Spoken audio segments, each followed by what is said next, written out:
This conference will now be recorded.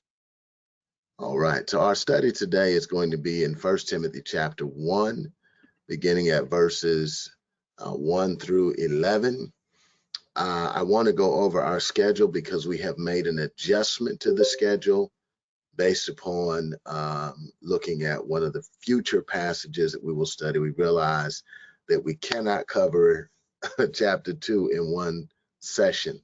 So let me give you an update to the schedule so that you can plan your time and your time in your groups. This week we'll be doing 1 Timothy 1 through 11, and then on the 20th we'll cover the 12th, verse 12 through 20. But January 27th and February 3rd, we're going to break chapter 2 into two parts because the chapter is too dense to cover in 1 week. The first half deals with prayer. The second half deals with order. And there's a lot of issues there. So that gives us a convenient time when we do that to break for Black History. And the 10th and the 17th of February, we'll be covering the Black History program. There's some different events scheduled that'll be coming up. And so that's what we're going to be focusing on then.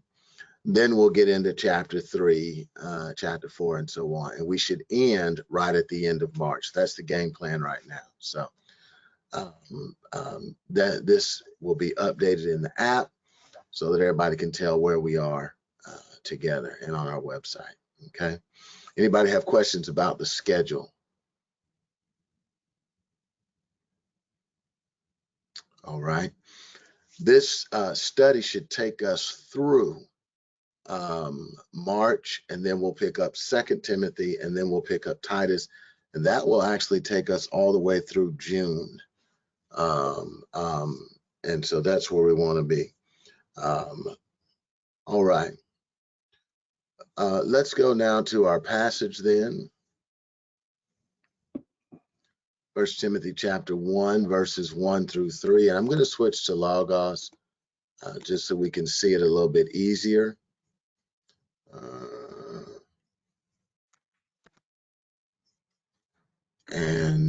Here we go.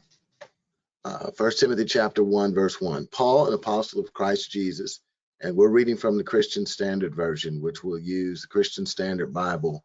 We'll use this throughout the whole year of 2021. Paul, an apostle of Christ Jesus, by the command of God our Savior, and of Christ Jesus our hope. To Timothy, my true son in the faith, grace, mercy, and peace from God the Father and Christ Jesus our Lord. As I urged you when I went to Macedonia, remain in Ephesus, so that you may instruct certain people not to teach false doctrine, or to pay attention to myths and endless genealogies. These promote empty speculations rather than God's plan, which operates by faith. Now, the goal of our instruction is love that comes from a pure heart, a good conscience, and a sincere faith. Some have departed from these and turned aside to fruitless discussion. They want to be teachers of the law, although they don't understand what they are saying or what they are insisting on. But we know that the law is good provided one uses it legitimately.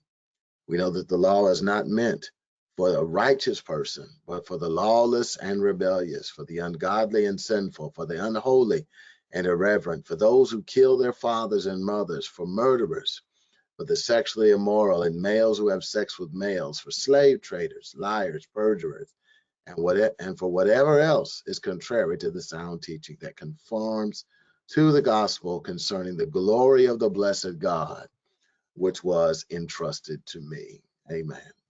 May the Lord bless the reading and the hearing of his word. This is our text for today. So let's get into it.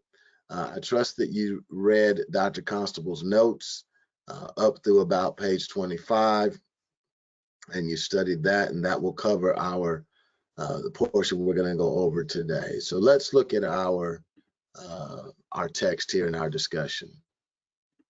So Timothy is considered to be Paul's son. Thank you, baby. Appreciate you. Considered to be Paul's son in the faith.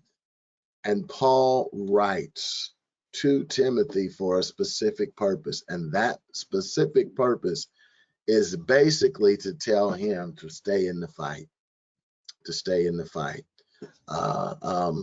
We know from our previous study that Timothy was discouraged because of some of the difficulty that he was running into in Ephesus.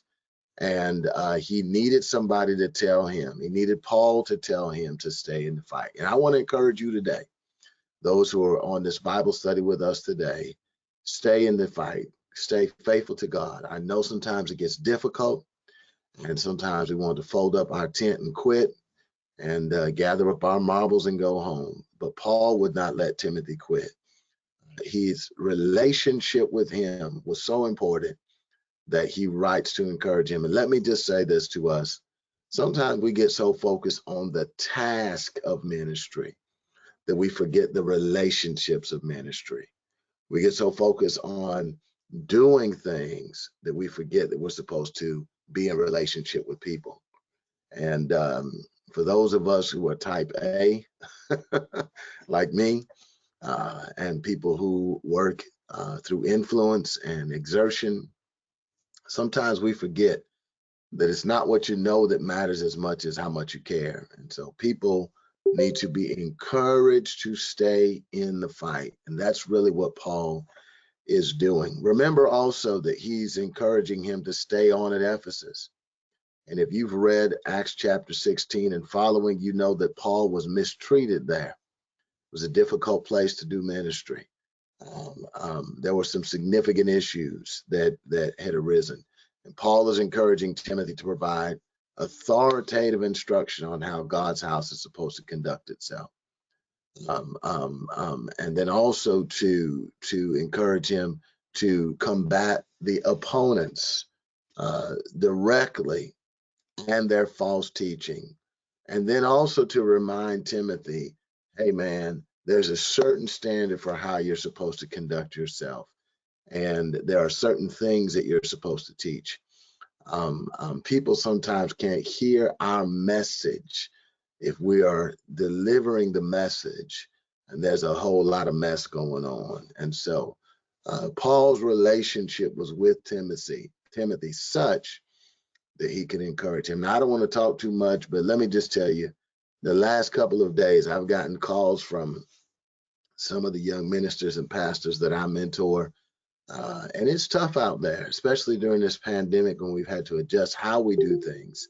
So if you know somebody who's engaged in ministry, whether they're a pastor or some type of church leader, as many of us who are on this Bible study today are, I want to encourage you to encourage them, to lift them up, to pray for them, send them a note, let them know that their ministry makes a difference in your life, and encourage them to stay in the fight.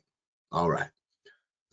And so not only does he encourage him to stay in the fight, but he reminds him why he left him in Ephesus. And the scripture specifically tells him to instruct others not to teach false doctrine or to pay attention to myths and endless genealogies. Paul's reason for telling Timothy to stay in the fight is so that he can provide instruction and leadership to God's people. Timothy may have wanted to abandon his ministry and go be with Paul and help him. But remember, Paul leaves him there to set some things in order for instructional purposes and to encourage the people in their faith. He also reminds Timothy of his goal, that this is his goal. Instruct people not to teach false doctrine or pay attention to myths and endless genealogies. Timothy's goal is instruction and correction, okay? And that's a tough task because as a pastor, as a leader, as I've said before, you'll be all right if you just preach and teach and love on people. But when you start having to deal with correction and instruction, sometimes it can get difficult. because we have become set in our ways. So let's have a little discussion for a minute. What are some things that you think that Timothy may have had to, based upon your study and your group study, some things that he may have had to correct, some areas that the people needed instruction in? Talk to me a little bit about that. Tell me what you think.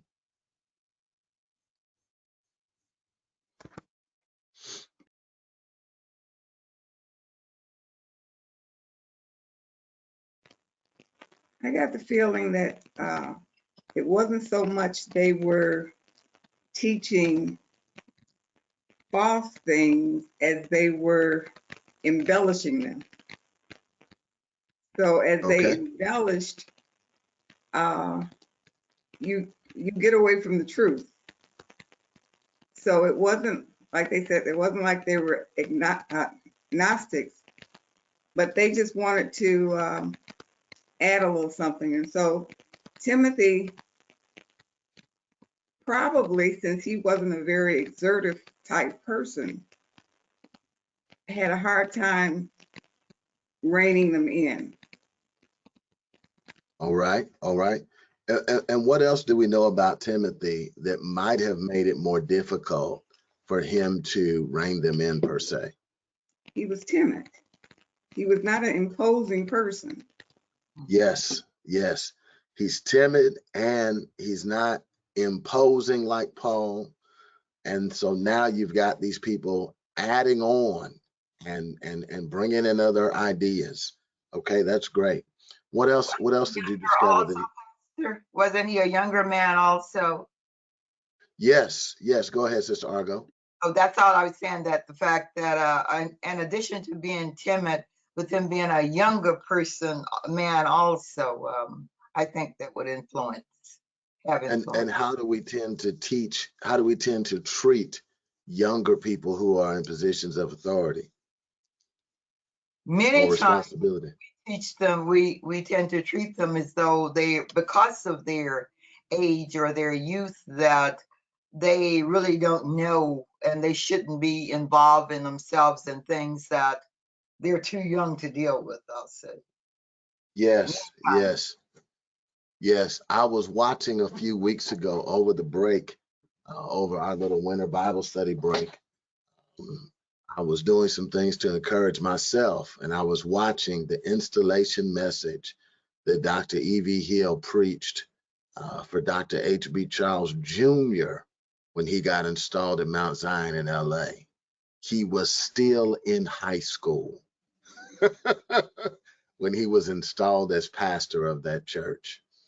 And Dr. Hill preached the message, "What can that boy tell me?" Timothy has to deal with the fact that he's young, but he has responsibility. And we have to remember that God's not restricted by age. Okay. All right. So those are some really good points. Anybody have anything else burning on your mind about why he may have had to do this? Pastor, I think something that comes to mind, maybe Timothy had to deal with like disunity in the church. Okay, what do you mean? I'm looking at Acts chapter 20 verses 28 through 30, when Paul was he was doing his farewell address to Ephesus, because he had a sense that there was going to be within the church, there was going to be some conflict and friction around certain traditions. And so so what I'm reading is, let me see. He said, "Be on guard for yourselves and for the flock of which the Holy Spirit has appointed you as overseers, to shepherd the church of God, which he purchased with his own blood. I know that after my departure, savage wolves will come in among you, not sparing the flock. Men will rise up even from your own number and distort the truth to lure disciples into following them." So I think, part of, he was warning the church that there was going to be, both within and outside the church, people who were going to distort the word. Yeah, and that distortion, as you said so eloquently, Brother Ellis, was to draw disciples to themselves. And so Paul is bolstering Timothy. You're absolutely correct, because it's his responsibility to help keep the flock together. And you always have somebody that wants to sit on the side and criticize what's going on to draw an audience to themselves. And so I've seen this unfold before, but the purpose that they're drawing that audience for is normally not good. And we see, as we look further into this text, what they are trying to promote. Okay. So Timothy's goal is to instruct those false teachers not to teach what's wrong, and to teach the people not to pay attention to endless genealogies and myths. Why would genealogies have a particular appeal to Timothy's audience? Why might that be a particular appeal for his audience, the people he's dealing with? Is it because, Pastor, that they really believed in the genealogies, and the genealogies placed you who your descendants were, and make having a place of importance, I'll say, for you based on the genealogies? Yes, absolutely, especially for Jewish believers. Yes. Because what tribe, and so as Brother Ellis was referring to, this goes back to that lack of unity, because I'm this, I'm that, and my mama was this, my daddy was that. That still happens in the church today. Okay. All right. So his goal was instruction, accurate instruction, so that there'll be accurate living. Let's talk a little bit about why these are even called pastoral letters. And they are, and this, as we have learned in our study, this is a bit of a misnomer, because many of Paul's letters are pastoral in nature. But this letter, 1 Timothy, 2 Timothy, and Titus, they are written to pastors of churches, outlining their duties. And this term is written. These letters, rather, are written with two purposes in mind: to defend sound doctrine and maintain sound discipline. The leaders of churches have the responsibility of defending our sound doctrine and maintaining sound discipline. And I'm going to warn you that as we go through this study, there are going to be some things we run up against, and we're going to be scratching our heads like, why did Paul say that? Well, what we believe influences how we behave. What we believe influences how we behave. And if we believe right, sound doctrine, will behave right, sound discipline. Those two things go hand in hand, because people's beliefs influence their behavior. Well, let's look further into it, and we'll see that that's true. And so in this exposition of doctrine and duty, doctrine and discipline, all three that we're going to study deal with discipline and order in the church, okay? Because the effective operation of the local church as a microcosm of the universal church is what Paul is really dealing with, okay? And I miswrote one of the questions, so I'm going to change question number 4. Not question 4, it was question 6. We'll change that one in just a minute. 1 Timothy deals with two aspects of the subject of order, in the local church, the life of the church and the leadership of the church. And so Paul is really dealing with these two issues: body life and leadership, okay? How the body functions together and leadership. Go ahead. Is that Brother Foley? Before we get into that, the term doctrine. Mm-hmm. Okay, that's back in those days, they didn't have the paper Bibles that we have today, and that. So doctrine you had to be very careful with that I'm picking up, because it was one person might have told this person and this person told this person. By the time it got down to the 10th person, it might have been worshiping the devil, for all we know. Well, this is one of the reasons why it's important to study the history, because they had the entire complete Old Testament. By Paul's day, the Old Testament has been compiled. By the time that Paul is writing to Timothy, the doctrine, and remember we talked about the end of the apostolic age, the apostles are fading off the scene. And so they are writing, and that's the reason why these letters exist. They are writing it down so that the people have accurate understanding of the doctrine, of the belief system. I understand that, but my Yes, point is that if it's not put to the person right, yes, then yes, that's the yes, point I'm trying to make there. absolutely. And that is why Paul is instructing Timothy to make sure he's getting it straight so he can give it to the people straight. And he's straightening out those who are teaching wrong. Yeah, yeah, absolutely. That's a good point. All right. So there are two aspects, and this is what I wanted to correct that I put in the questions wrong.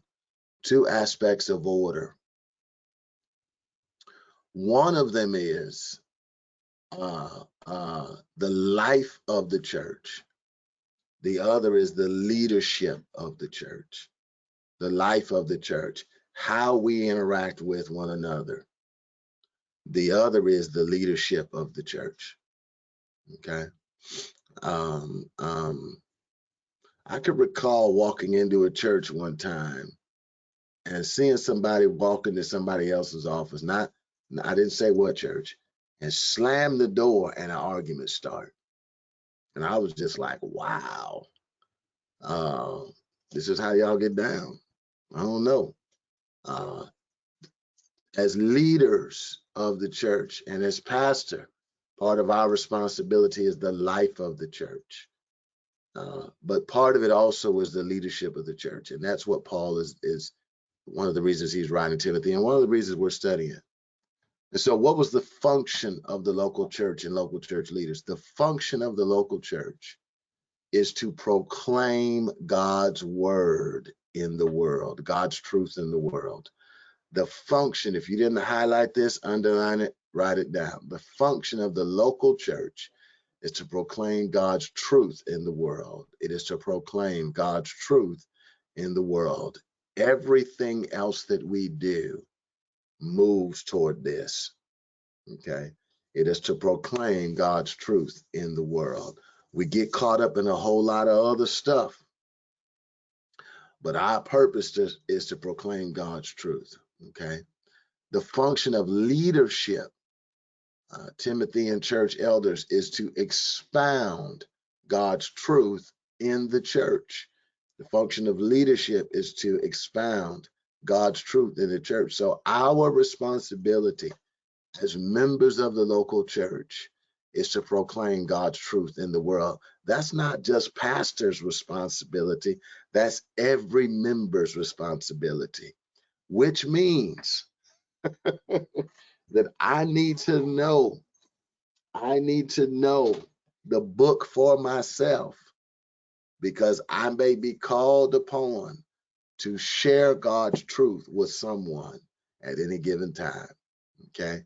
So the goal, the function of the local church is to proclaim God's truth in the world. The function of the leaders, the function of the pastor, of the church elders, the ministers, the deacons, is to expound God's truth in the church. Okay, that's function. Let's talk about purpose. The purpose for which the local church exists is proclamation of God's truth in the world. That's why there's a church. It is to proclaim God's truth. That's the purpose.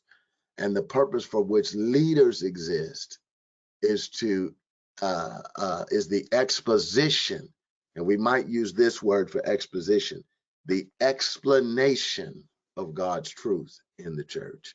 If the church is to proclaim the truth of God's word in the world, then leaders of the church have to do what we're doing now. We have to teach it so that the people can share it.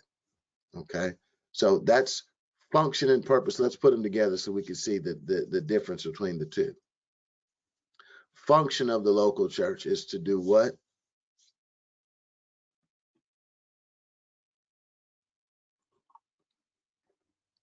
Proclaim God's truth in the world. God's truth in the world.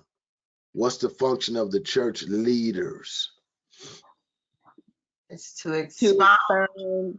expound God's truth in the church. In the church. So the local church is focused on proclaiming God's truth where? To the world. The church leaders are focused on expounding God's truth in the church. Okay? And I can back this up. The Bible says that my responsibility as pastor is to equip the saints to do the work of ministry. Okay? My job is what we're doing right now. It's equipping all of us to be able to do ministry. Okay? And those ministries take different functions. But the purpose for which the church exists is the proclamation of God's truth in the world. The purpose for which the leadership is the exposition or the explanation of God's truth in the church. Okay. Anybody have questions about that?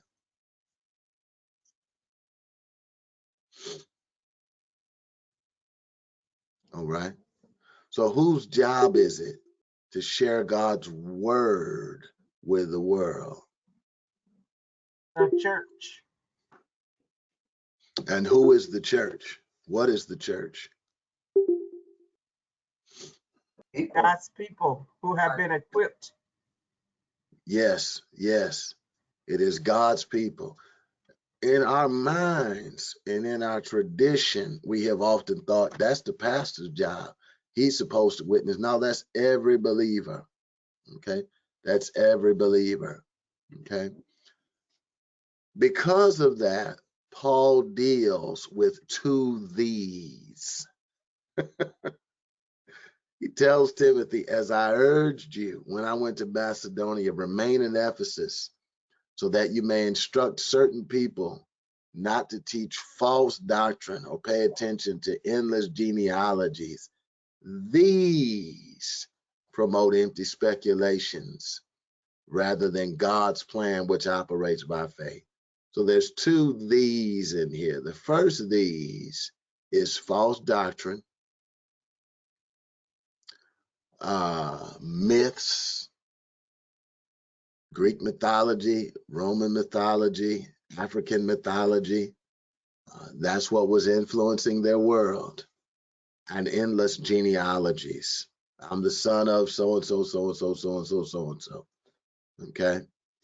By the way, this fascination with genealogy is popular again. How many of you have seen 23andMe, Ancestry.com, swab your cheek, find out, and you see people spending tons of time doing that. I even found out we had relatives here I didn't know about. Endless genealogies, going back in myths, stuff that's not true that folks made up to try to explain what they were seeing. Okay. The goal of our instruction is what?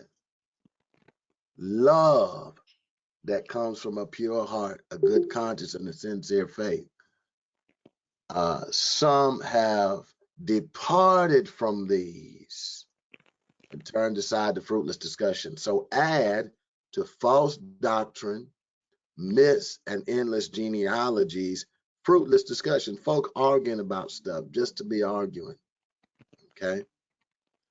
All of these promote empty speculations, but the goal of our instruction is love that comes from a pure heart. a good conscience, and a sincere faith. So these things are opposite. Rather than false doctrine, we should know the truth. Rather than endless genealogies, we should be focused on love. Rather than fruitless discussions, we should have a good conscience. People have abandoned one set of good things for a set of bad things that waste time. Okay. Questions? I wanted to add a comment when you were talking about the myths and so forth, that is still going on. While I was reading about the chapter and so forth, I read about this book. It's called the Bible Code. And this mathematician, he decided that he could decode the Bible using a computer formula. And so he put the whole Old Testament through a computer thing. And it said he predicted the election of Bill Clinton, the Holocaust, landing on Jupiter. So all kinds of things that he was able, according to him, to unlock by putting the Old Testament through this. That this was all things that they had left for us to find. So Yeah. it's still going on where people want to take it one step further and say, I did this and it turned out to be that. Yeah. Yeah. And people get caught up in that stuff. They get caught up in codes, and they get caught up in astrology and what sign are you, and you a Virgo, and I'm a Sagittarius, and I'm an Aquarian. People get caught up in this stuff, and they lose sight of the truth, that we're supposed to love one another, that we're supposed to have a good conscience, that our faith is supposed to be sincere. That's the basic stuff. If we just did that, imagine what the world would look like. So you're absolutely right. Pastor, Yes, sir. since you've been tutoring me these number of years, you have come up with one thing that I live by, and I find that, a lot of this discussion is confusing, but you have always taught that the Bible is your guidebook manual for living. Yes, sir. So I was listening to what Sister Murphy had said, because we kind of discussed it yesterday. And I brought up the point that if you use the manual, and especially like Proverbs 3:5-6, how you gonna go wrong? Yeah. That's why David writes, your word is a lamp unto my feet and a light unto my path. God's word is not just designed for instruction, it's designed for direction. It's not cake for special occasions, it's bread for everyday living. And so Yes, you're right on target, brother. Absolutely. If we just use it, read it, just apply it. use that book. Don't go to the computer and have some technology, because you don't know who hooked the technology up. Well, the technology is just a tool. That's But a right. tool in the wrong hands can be dangerous, and a tool in the right hands can be beautiful.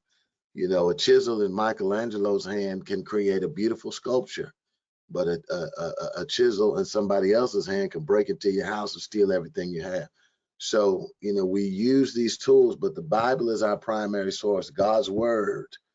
And that's why I encourage people, read it, study it, learn it. And I'm so glad that we're doing that today. Let's talk a little bit then about what he has to say about the law. The law. The law, we know that the law is good, provided one uses it legitimately.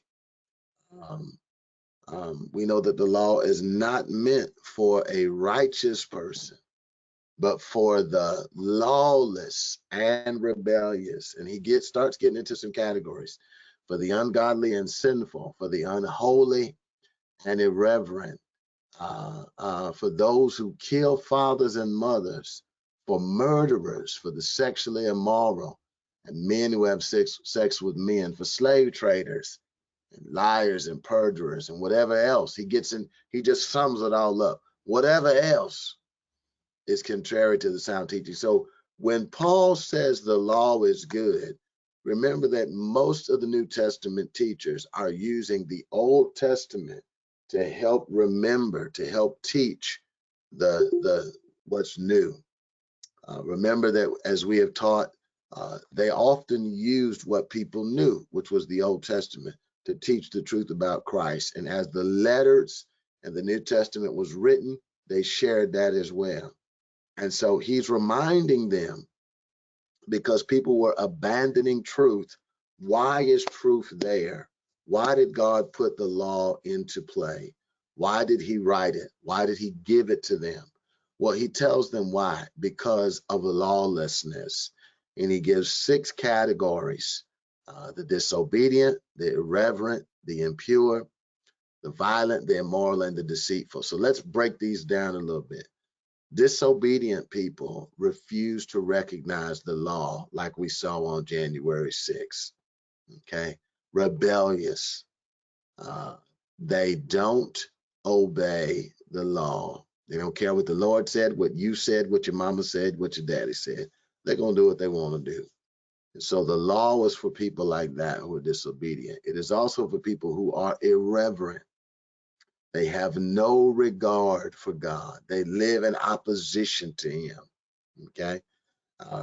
They're not concerned about the things of God at all. And that's one of the things I keep telling us. Don't expect unbelievers to function like believers. They don't care. Okay. The impure,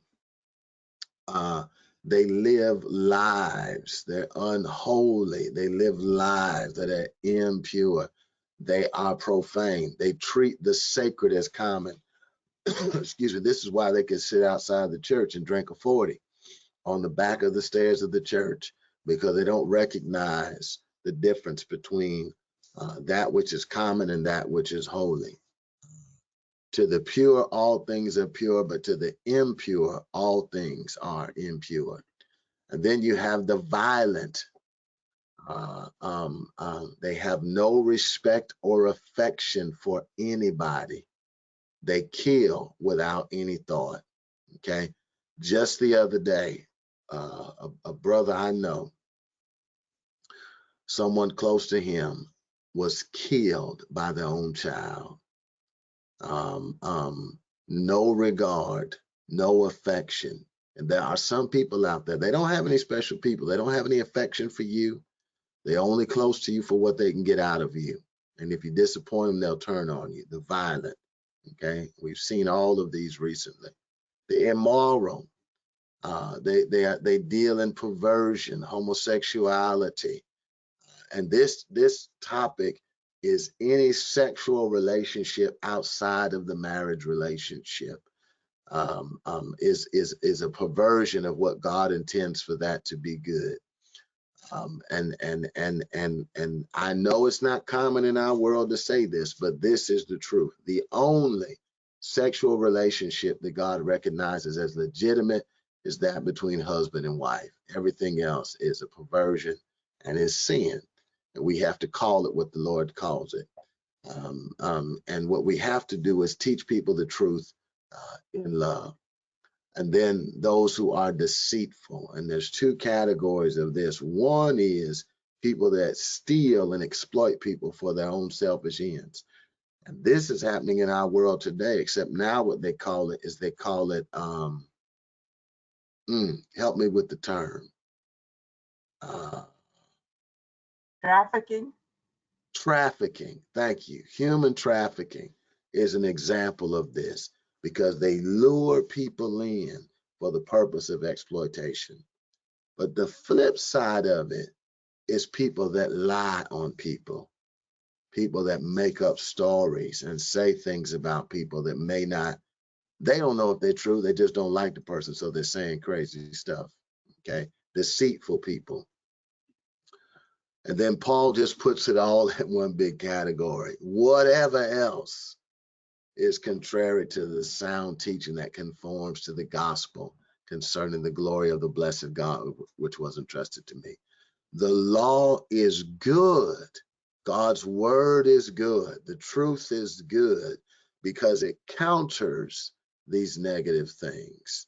Okay.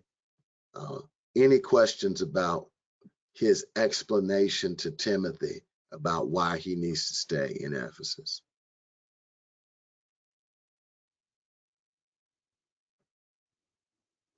All right.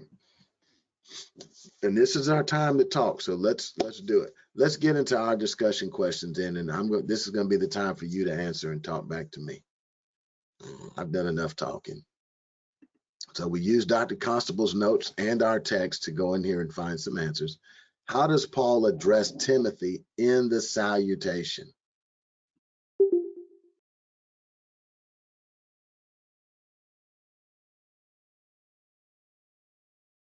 I As think it's his true very, son in the ministry. Yes, as his own son. Is that him talking down to Timothy? What does that mean?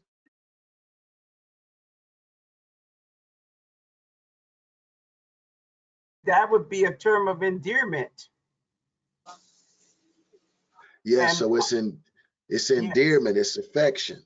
Yes, ma'am. yes.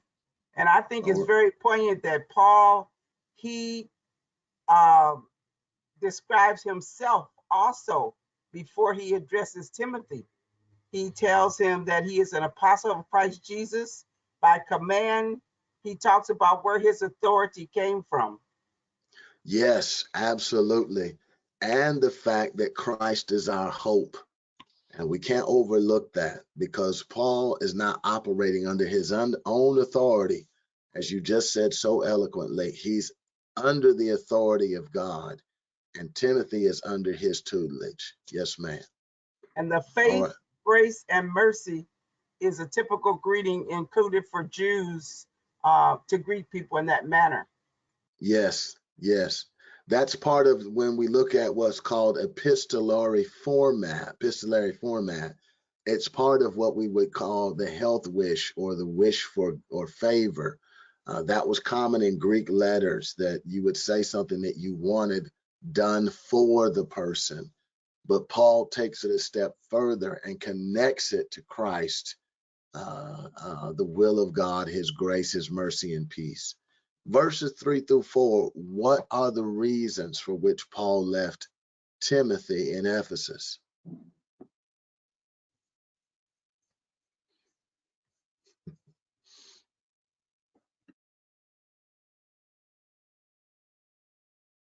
He left them there to instruct people not to teach false doctrine or pay attention to myths and genealogies. All right. Yes, there are four things that he wants him to do, but they mainly deal with instruction and discipline. Okay. Um, um, what did Paul say was the goal of that instruction? Love that comes from a pure heart, good conscience, and sincere faith. Yes, absolutely. Love that comes from a pure heart, um, um, a good conscience, and a sincere faith. And love, as we have said, is wanting what's best for other people, doing what's best for them, as opposed to exploitation. Love is service. Okay. All right. Question 4. When you went back to Dr. Constable's notes, why are these called pastoral epistles? What's their purpose?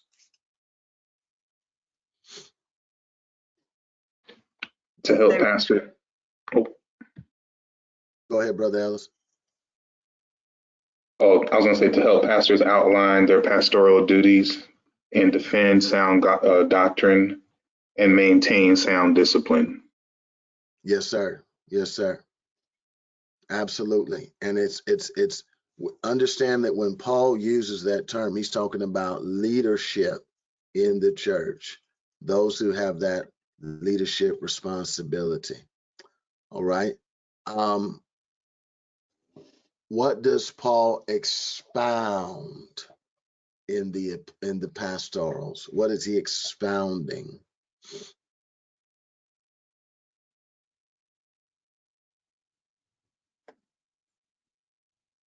Well, he's expounding the effective operation of the local church as a microcosm of the universal church, and it refers to the church of the New Testament. Yes, the effective operation of the local church, regardless of what's going on in our world, the church must remain effective in getting the gospel message out there. Okay. And remember, the church is not the building, it's the people that God is building. Then he deals with two aspects of order. And that's what I meant to put there, was two aspects of order. Let's correct that now. What are the two aspects of order that The Paul life of deals the with? church and the leadership of the church. The life of the church and the leadership of the church. All right. And then question 7, what is the function of the local church and local church leaders? To proclaim God's truth to the world and to expound God's truth in the church. All right. All right. If the church is not doing that, we've lost sight of why the Lord saved us in the first place. Okay. All right. Question number 8. What is the purpose of the local church and local church leaders?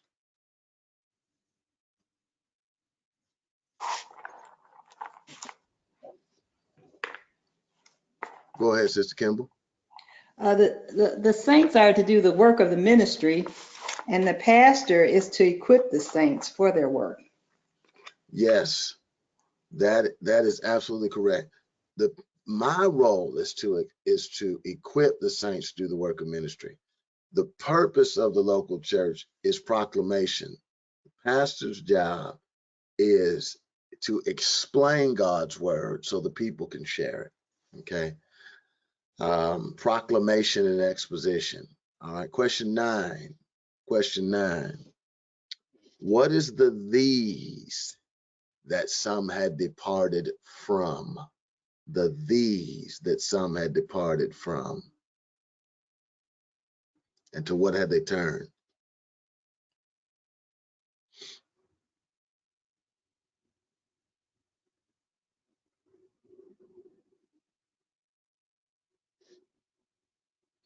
They had The, turned from the commandment, which told them that they should have charity out of a pure heart and of a good conscience and unfinged faith.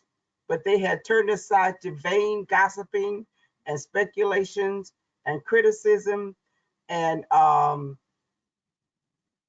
whoremongering and all the liars and all those kinds of things. all right. All right. Very good. We don't see that today, do we? I think so. All the more reason for us to be careful. We can get caught up in a lot of foolishness if we don't stay focused on the word of God. Okay. And who is the law for in verses 9 and 10?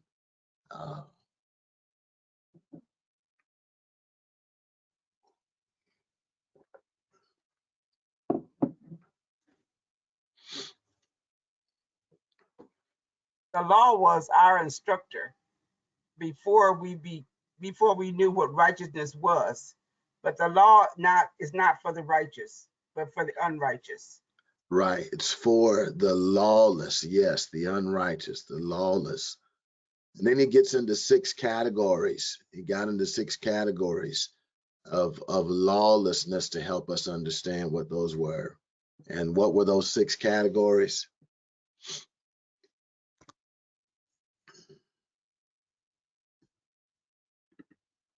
The disobedient, the irreverent, the impure, the violent, the immoral, and the deceitful. All right, 6 categories. And there's a 7th category that just says what? Everything else. Everything else, whatever else. Okay. Yeah. That's contrary to the truth. All right. And so Paul is writing Timothy to encourage him to deal with this stuff because it affects the effective ministry of the church. Okay. Any questions about the questions? All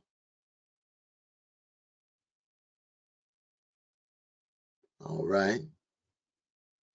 Well, I want to encourage us to do what Paul said, that we should have that love that comes from a pure heart, that our conscience, the Lord put the Holy Spirit in us to keep us on track and in tune with His Word.